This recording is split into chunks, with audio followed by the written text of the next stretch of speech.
اعوذ باللہ من الشیطان الرجیم بسم اللہ الرحمن الرحیم۔ آئیے سب سے پہلے بارگاہ سید عالم صلی اللہ علیہ وسلم میں درود شریف کا نذرانہ پیش کریں۔ اللہم صلی علی سیدنا و مولانا محمد معدن الجود والکرم، منبع العلم والحلم والحکم، وآلہ واصحابہ وبارک وسلم۔ باتیں ان کی جو روشنی کے مینار ہیں، اس سلسلے میں آج ہم بات کریں گے ان کی جو شہنشاہ ہندوستان ہیں، جو خواجہ خواجگان ہیں، جو ہندوستان کے راجہ مہاراجہ ہیں، جو خواجہ ہندالولی ہیں۔ تو آئیے آپ کی بارگاہ میں چلتے ہیں۔ حضرت خواجہ سید شاہ معین الدین چشتی سنجری اجمیری رحمۃ اللہ علیہ۔ سنو اجمیر کے والی معین الدین اجمیری، سنو اجمیر کے والی معین الدین اجمیری، تمہاری شان ہے عالی معین الدین اجمیری۔ خدا نے مرتبہ تم کو دیا ایسی کرامت کا، ہوئی سیرت بھی اقبالی معین الدین اجمیری۔ تم ہی حسنین کے پیارے نبی کے لاڈلے ٹھہرے، ہمارے تم ہوئے والی معین الدین اجمیری۔ تمہیں ولایت سونپ کر سرکار طیبہ نے بنایا ہند کا والی معین الدین اجمیری۔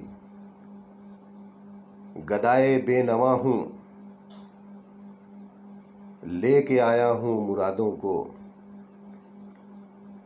گدائے بے نوا ہوں، لے کے آیا ہوں مرادوں کو، پسارے ہاتھ ہوں خالی معین الدین اجمیری۔ وہ اپنا ہو کہ بیگانہ تمہارے در سے اے خواجہ، مراد ہر ایک نے پائی معین الدین اجمیری۔ اور دیکھیے، یہ ہمارے پیر و مرشد کی منقبت ہے خواجہ اجمیری رحمۃ اللہ علیہ کی شان میں۔ اس شعر میں کیا بیان کر رہے ہیں آپ کہ میری ہمت کی اتنی ہے کہاں پرواز اے خواجہ،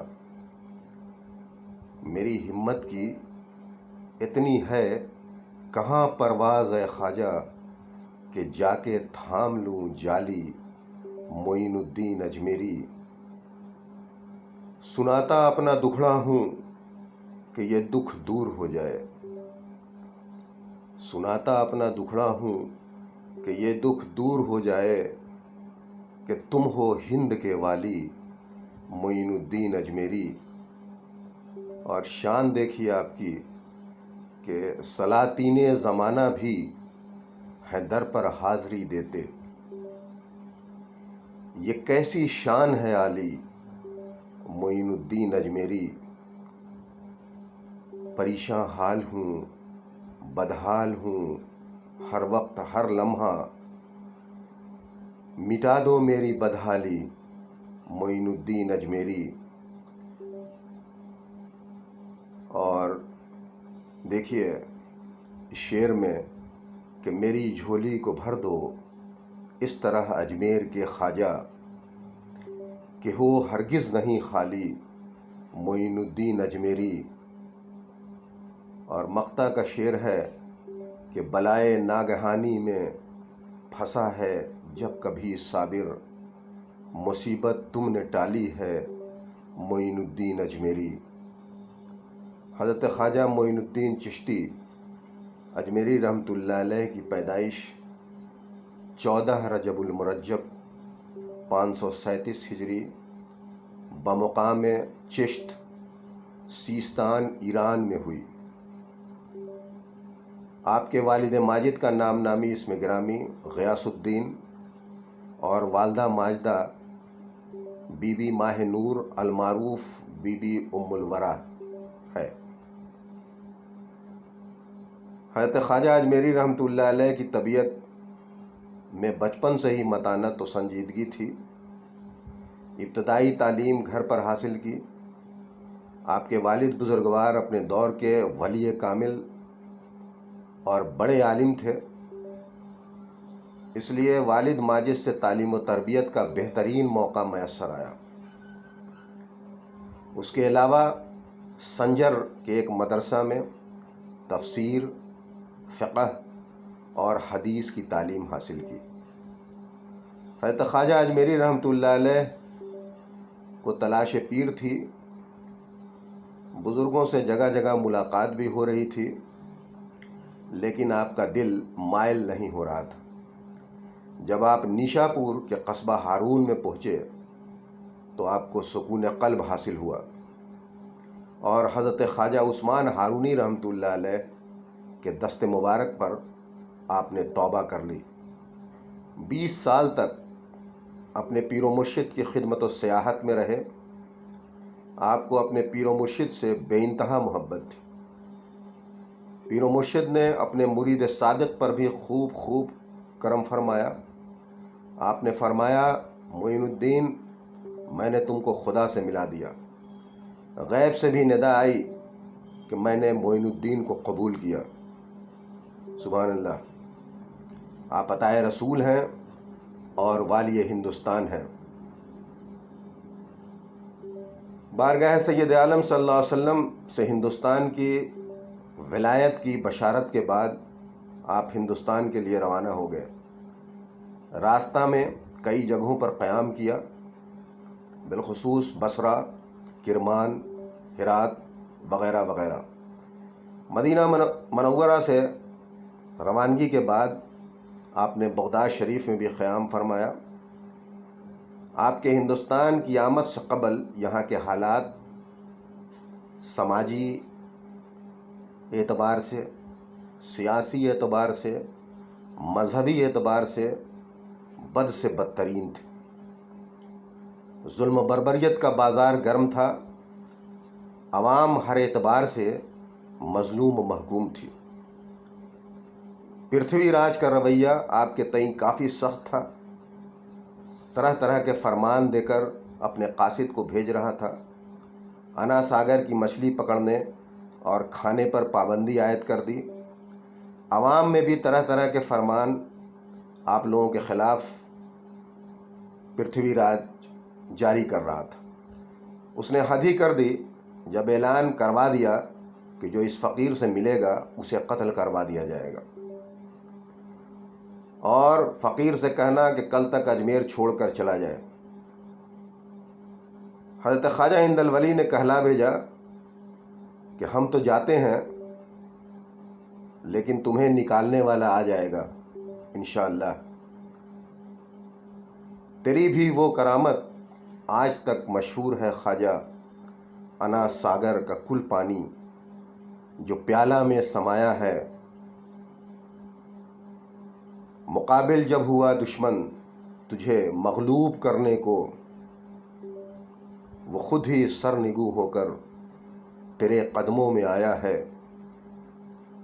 تیرا صابر تیرے قدموں میں آ کے خوب ہے شاداں، تیرا صابر تیرے قدموں میں آ کے خوب ہے شاداں، کہ اس کے سر پہ تیری شفقتوں کا آج سایہ ہے۔ حضرت خواجہ اجمیری رحمۃ اللہ علیہ کی بات سچ ثابت ہوئی۔ شہاب الدین غوری کو خواب ہوا اور اس نے اپنے آپ کو ہندوستان کا فاتح دیکھا۔ اس کے بعد فیصلہ کن جنگ ہوئی، پرتھوی راج کی شکست ہوئی۔ تاریخ شاہد ہے کہ اللہ کے دوستوں کو جس نے بھی پریشان کیا وہ نیست و نابود ہو گیا۔ حضرت خواجہ اجمیری رحمۃ اللہ علیہ نے 2 شادیات کی۔ آپ کا پہلا نکاح 89 ہجری میں بی بی عصمت اللہ سے ہوا۔ آپ سے 3 صاحبزادگان پیدا ہوئے، حضرت خواجہ فخر الدین رحمۃ اللہ علیہ، حضرت خواجہ ضیاء الدین رحمۃ اللہ علیہ، حضرت خواجہ حسام الدین رحمۃ اللہ علیہ۔ دوسرا نکاح 615 ہجری میں بی بی امت اللہ سے ہوا، جن کے بطن سے بی بی حافظہ جمال تولد ہوئیں۔ آپ راجہ کی بیٹی تھیں، خوشی خوشی اسلام قبول کیا اور حضرت خواجہ اجمیری رحمۃ اللہ علیہ سے نکاح کر لیا۔ امت اللہ نام حضرت خواجہ اجمیری رحمۃ اللہ علیہ نے ہی تجویز کیا تھا۔ حضرت خواجہ اجمیری رحمۃ اللہ علیہ جلیل القدر بزرگ اور اپنے دور کے ولی کامل بزرگ گزرے۔ آپ کی ذات پاک سے بے مثال کام ہوا اور یہ بغیر کرامت کے ممکن نہیں تھا۔ اللہ نے آپ کو صاحب کرامت بزرگ بنایا۔ ہر لمحہ آپ کی ذات اقدس سے کرامت کا ظہور ہوا۔ انا ساگر کا پانی پیالہ میں آپ نے بلا لیا۔ دشمن خود ہی سرنگو ہو کر آپ کے قدموں میں آ گیا۔ فاسق و فاجر اور ظالم حاکم یادگار محمد آپ کی کرامت سے تائب ہو کر آپ کا مرید ہو گیا اور اپنے وقت کا عارف کامل بن گیا۔ کوئی اندازہ کر سکتا ہے اس کے زور بازو کا، نگاہ مرد مومن سے بدل جاتی ہیں تقدیریں۔ خواجہ اجمیری رحمۃ اللہ علیہ کی بارگاہ میں ایک عورت گریہ زاری کرتی ہوئی حاضر ہوئی اور بیان کیا کہ حاکم وقت نے میرے بے قصور لڑکے کو پھانسی دے دی ہے۔ یا خواجہ اجمیری، آپ ولی اللہ ہیں، میری مدد فرمائیں اور فیصلہ فرمائیں۔ حضرت خواجہ اجمیری رحمۃ اللہ علیہ اپنے مریدین کے ساتھ اس عورت کو لے کر اس مقتول کے پاس پہنچے اور فرمایا کہ اگر تو بے گناہ ہے تو اللہ کے حکم سے زندہ ہو جا۔ عورت کا لڑکا زندہ ہو کر اٹھ کھڑا ہوا۔ سبحان اللہ۔ بزرگوں کی بارگاہ اقدس میں ہر زمانے میں ہر خواص و عام کی حاضری بلا تفریق مذہب و ملت ہوتی رہی ہے۔ حضرت خواجہ اجمیری رحمۃ اللہ علیہ کی بارگاہ اقدس میں بھی عوام کے ساتھ ساتھ ہر دور میں سلاطین زمانہ بھی حاضری دے کر دعائیں اور فیوز و برکات کی دولت سے مالا مال ہوتے رہے۔ سلطان شہاب الدین غوری فتح کے بعد بارگاہ خواجہ میں حاضر ہوا اور دعاؤں کے ساتھ رخصت ہوا۔ بادشاہ التمش کے سلطان ہونے کی پیشین گوئی خود خواجہ ہندلونی نے بچپن میں ہی کر دی تھی۔ وہ آپ کا بڑا ہی معتقد تھا اور ایسا خدا ترس بادشاہ کہ جس نے حضرت شاہ قطب الدین بختیار کاکی رحمۃ اللہ علیہ کی نماز جنازہ پڑھائی۔ سلطان محمد خلجی، شہزادہ بہادر شاہ گجراتی، شہنشاہ اکبر، بادشاہ جہانگیر، شہزادی حور النساء، بادشاہ شاہجہاں، شہزادی جہاں آرا بیگم، بادشاہ اورنگزیب، نظام دکن، شاہ افغانستان، شاہ ملیشیا اور سربراہان سلطنت مثلاً نواب رامپور، نواب ٹونک، نواب بھوپال، نواب پرتاپ گڑھ، نواب پالنپور وغیرہ وغیرہ عقیدت مندانہ آپ کی بارگاہ بیکس پناہ میں حاضر ہوتے رہے ہیں اور فیضیاب ہوتے رہے۔ صدر جمہوریہ ڈاکٹر ذاکر حسین، فخر الدین علی احمد، صدر اسلامی جمہوریہ پاکستان آصف علی زرداری بھی آپ کی بارگاہ میں حاضر آ چکے ہیں۔ سلسلہ یہیں ختم نہیں ہوتا، بلکہ ایک لمبی فہرست غیر مسلمین حضرات کی بھی ہے جو بارگاہ خواجہ میں حاضر ہو کر اپنا دامن پھیلا کر جھولیاں بھر کر جا چکے ہیں۔ ان غیر مسلمین میں گرو نانک، مہاتما گاندھی، پنڈت جواہر لال نہرو، ڈاکٹر راجندر پرساد اور اپنے اپنے دور کے مہاراجا شامل ہیں۔ وزیر اعظم اندرا گاندھی بھی آپ کی بارگاہ میں 2 بار حاضر ہوئی ہیں۔ خواجہ کا دربار سجا ہے کیسا عالی شان، رہتی ہے دیوانوں کی وہاں بھیڑ لگی حیران۔ ہند کے راجا ہیں بے شک وہ ان کی اونچی شان، جو کہتا ہے خود کو سلطان وہ بھی ہے دربان۔ صابر بھی ہے رنگ میں رہتا دیکھو صبح و شام، صابر بھی ہے رنگ میں رہتا دیکھو صبح و شام، نغمہ ان کا سننے کو ہے رہتا لگائے کان۔ تو خواجہ اجمیر رحمۃ اللہ علیہ نے 6 رجب المرجب 633 ہجری کو دائی اجل کو لبیک کہا اور اپنے معبود حقیقی سے جا ملے۔ آپ کی بارگاہ میں ہمارے پیر و مرشد کی یہ منقبت ہے جو خواجہ ہند ولی کی شان میں ہے۔ آپ کی بارگاہ میں اس منقبت سے دعا ہے کہ ہماری آہ نہ ہو بے اثر غریب نواز، خدا کے واسطے لو کچھ خبر غریب نواز۔ یہ آرزو ہے کہ پیارے رسول کے صدقے جدھر میں دیکھوں ملو تم ادھر غریب نواز۔ جو در پہ آئے تمہارے مراد لینے کو ادھر بھی کچھ ہو کرم کی نظر غریب نواز۔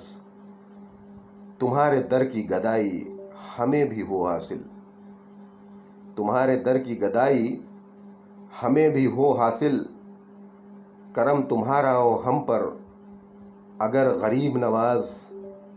یہ التجا ہے تمہارے فقیر صابر کی، بنا دو اس کو بھی تم اہل زر غریب نواز۔ وآخر دعوانا ان الحمد للہ رب العالمین۔